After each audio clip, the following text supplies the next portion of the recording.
You're talking to the most requested on the planet with 0 time on the Oprah Winfrey couch, okay? Put your request in now. So let's talk about FDMG, brothers and sisters. Let's talk about the Frederick Douglass Marcus Garvey Academy. Where did this come from? How did it all begin? What led to probably one of the greatest episodes of embarrassing hate that could be directed towards a particular black organizer since the days that W.E.B. Du Bois and A. Philip Randolph tried to destroy the greatest black movement in modern history, led by His Excellency, the Provisional Prophet and King of Pan-Africanism, the Honorable Marcus Messiah Garvey. We're going to talk about it. I'm going to give it to you straight. So, as you all know, I am a certified school principal. Not Hotep, certified, credential, documents.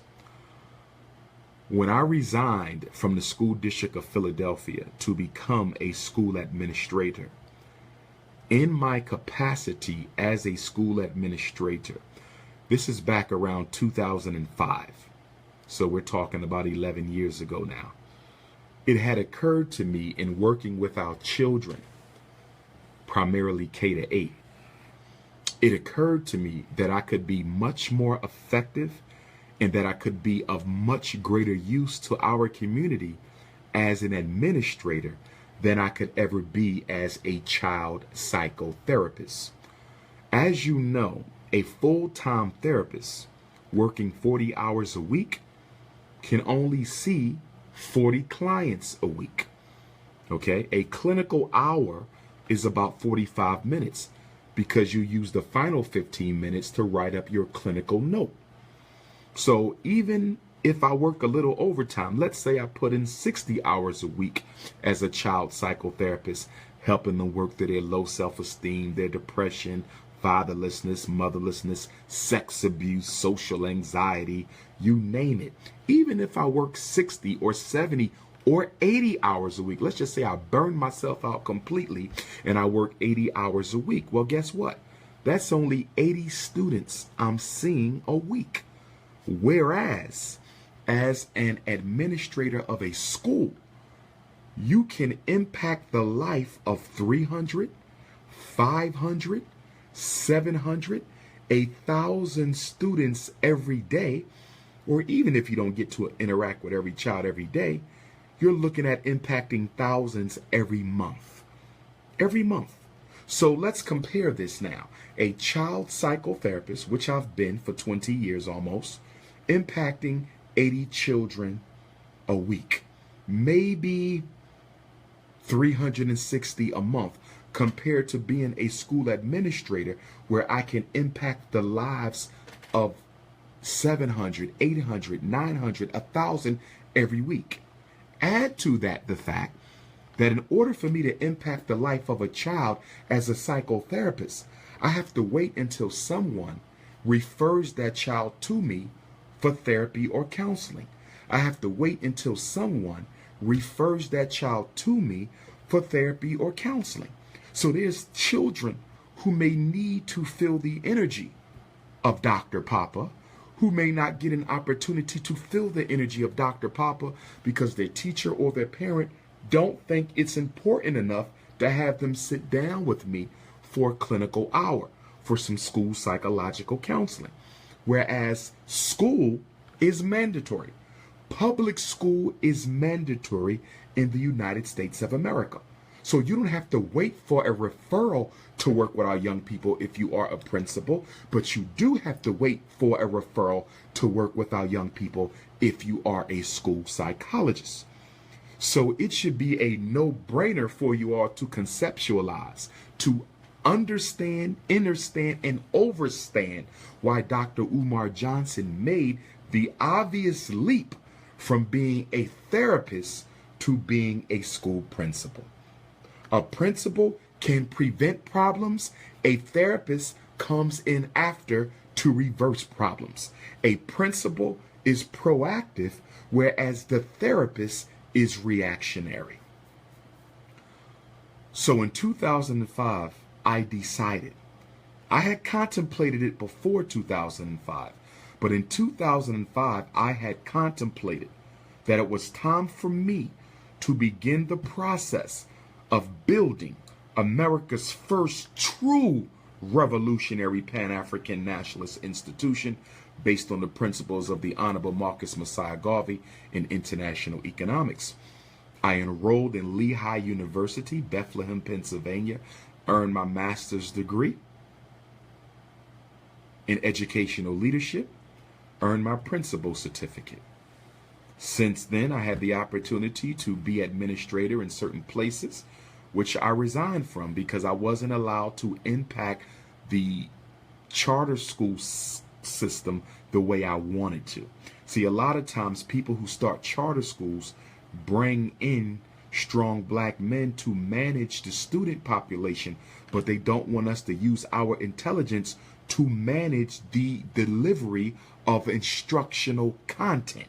They want to use us as a police officer in the school building. And many of you out there who are black male principals, you know that oftentimes they assign us to schools based on our masculinity as opposed to our intelligence. In other words, they want you to Joe Clark the situation. We want to bring you in and be a disciplinarian, but as Joe Clark did. But Joe Clark said, listen, I'm going to discipline, but I'm also going to educate. Joe Clark said, I'm going to discipline, but I'm also going to educate. And so DrUmarJohnson, getting sick and tired of being asked to evaluate children who don't have anything wrong with them, I said, I'm going to open up a school.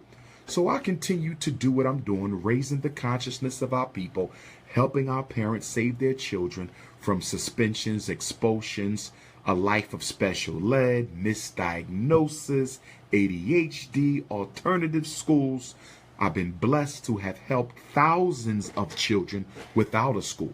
So if I can do what I do with the grace of God without a school, imagine if I have a school. And so I conceived of this a long time ago. But then 3 years ago in 2014, this whole school initiative, okay, was jump started, okay, and thrown into full throttle in gear when my brother Dante out of Virginia, shout out to the 7 cities of Virginia and the brothers and sisters down there who still support DrUmarJohnson. Some of them have become traitors. Unfortunately, some of the sisters I learned have become detractors of my work. So sad. Who used to sit inside of my meeting of the minds there at the Tidewater Elementary School. They become detractors, you know, but hey, that's how it goes. But anyhow, Brother Dante called me up one day and he said, yo, there's a HBCU for sale in Lawrenceville, Virginia. And they only want $2 million. This is the spring of 2014. This is the etiology of the Frederick Douglass Marcus Garvey Academy fundraising campaign. Okay? So he calls me up on the phone, bro, there's a school for sale. $2 million, historically black college. So I jump on the internet. I look up the school. It's the St. Paul's College, founded by Father Russell, who was a close friend of the late great sage of Tuskegee, the Honorable Dr. Booker T. Washington. Okay, and he was also a good friend with the late great master scientist, supreme scientist, Dr. George Washington Carver, who actually visited St. Paul's College on more than one occasion, from what I understand. So being a fan of Booker T, who inspired the Honorable Marcus Messiah Garvey to give us the largest black organization in modern history, being a big fan of the late great Dr. George Washington Carver, who was probably the greatest scientist in the world, okay, during the 20th century, okay, I couldn't help but say, let me look into this. So I got on the telephone. I called up the college. There was a black man who was appointed president of the college. He wasn't much help to me at all. He didn't really care about what I was trying to do, as most bourgeois don't. But anyhow, he directed me to the realty company that was handling the purchase of the St. Paul's College. So I contact them, white folks, and I said, hey, I'm interested in this school. They said, do you have any money? I said, no, I don't. I haven't done any fundraising, but I know I need this college. I don't want to see another black college go under. As you all know, all across the country, they are attacking historically black colleges, running them out of business, and having them colonized by the larger white state and private institutions in the area where they are. It's no small secret, okay, that they want to give Cheney University, our oldest state HBCU in America, they want to give that to Temple University or the University of Pennsylvania. It's no secret that they want to give South Carolina State to the University of South Carolina. It's no secret that they want to give the HBCUs in North Carolina to Duke and UNC and NC State. It's no secret that they want to give Central State right here in Ohio, Wilberforce right here in Ohio. It's no secret that they want to turn that over to Ohio State and University of Ohio. We have to fight to keep these black schools black, okay? LeBron James, what are you doing for Central State University? LeBron James, what are you doing for Wilberforce University? I commend you, my brother. You putting a lot of black kids through college, but are you stipulating that they must go to HBCUs, my brother? Please don't let your advisors misdirect you, brother LeBron James. If you're going to pay for children to go to college, you must require that they go to HBCUs. That $20 million, $40 million, $60 million that you're spending to send our children to college, you should be requiring that they go to Wilberforce, Central State, and other HBCUs around the region, my brother. That's how you give back, okay? Furthermore, I would argue that you might want to take some of that money, brother, okay? Because I like what you're doing. I like your whole movement. You understand me? Take some of that money, take it out the college fund, and use it and give out small business development grants to these black children. Give out small business development grants. That's what our children need. They need business startup grants, LeBron. They don't need a bachelor's degree. They need a business startup grant. They keep telling us we're sending more black kids to college than ever before. I don't care about you sending more black children to college, because all that equals is more black people being in debt because they're not going on full scholarship. Many of them have to cover 100% of the tuition, 50% of the tuition, even 25% of the tuition can be too much for a brother or sister coming from a working class family, coming from a single parent family. 87% of our children being raised by the mothers.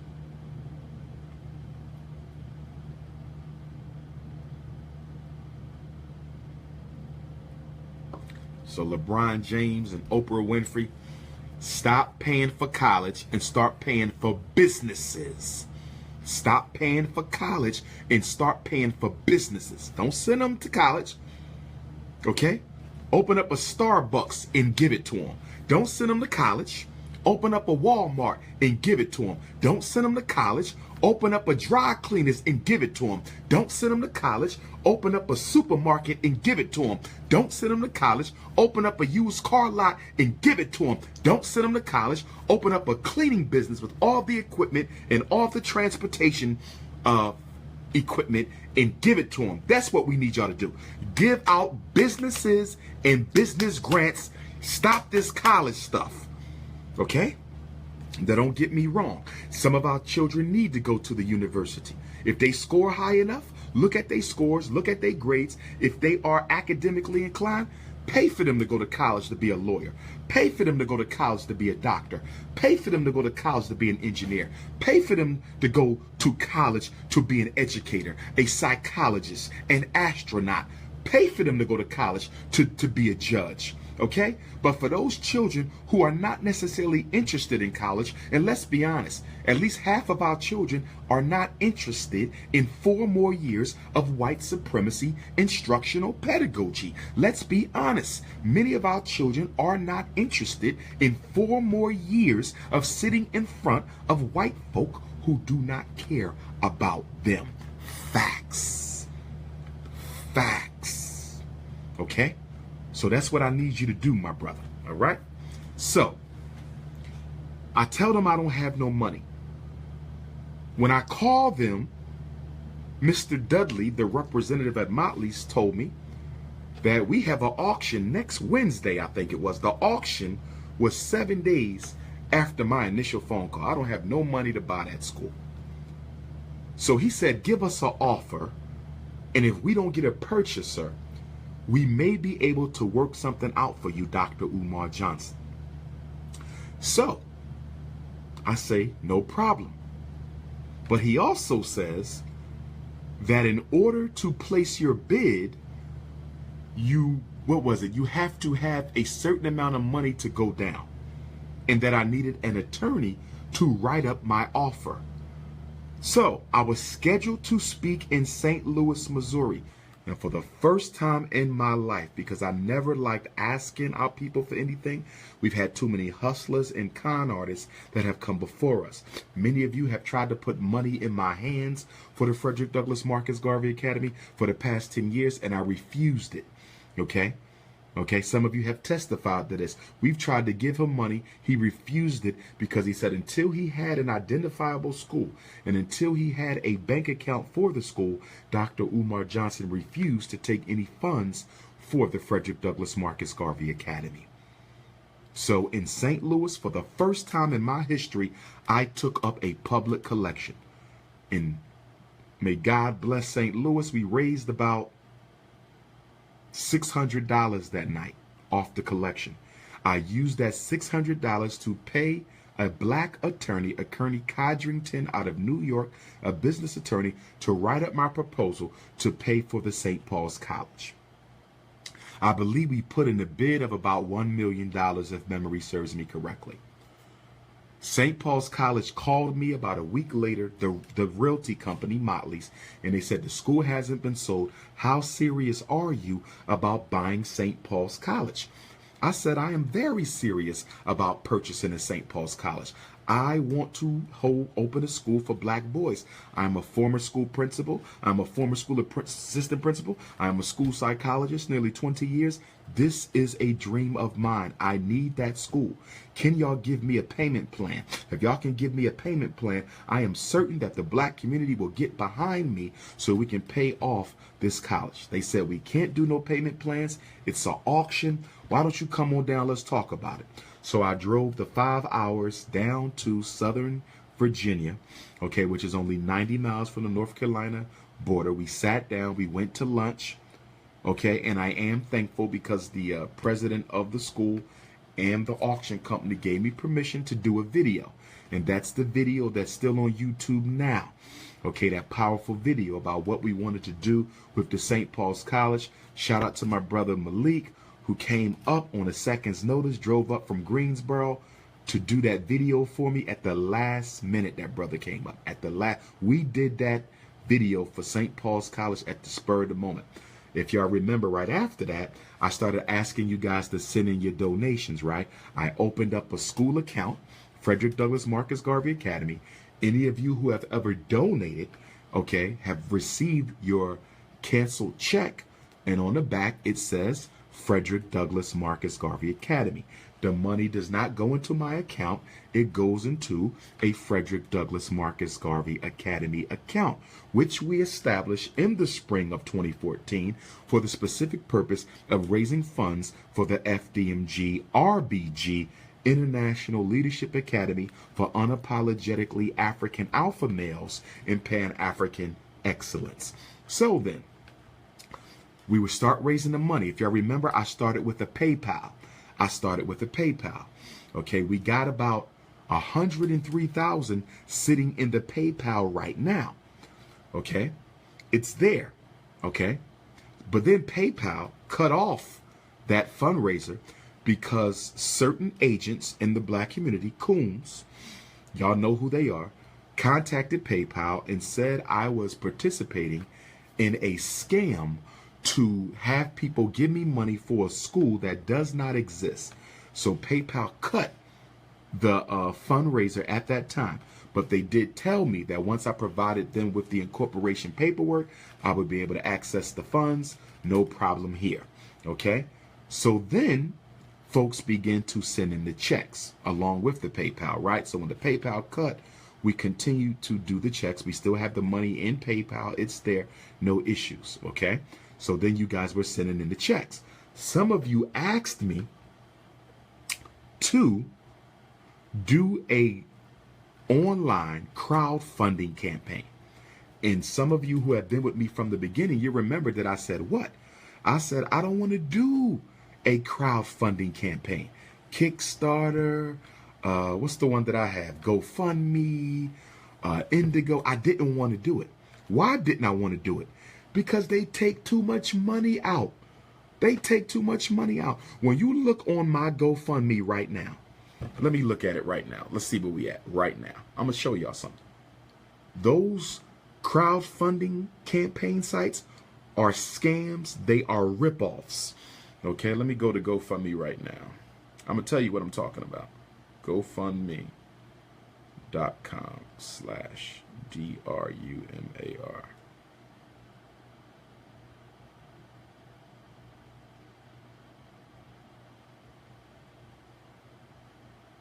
Okay, right now it says we have 390,000.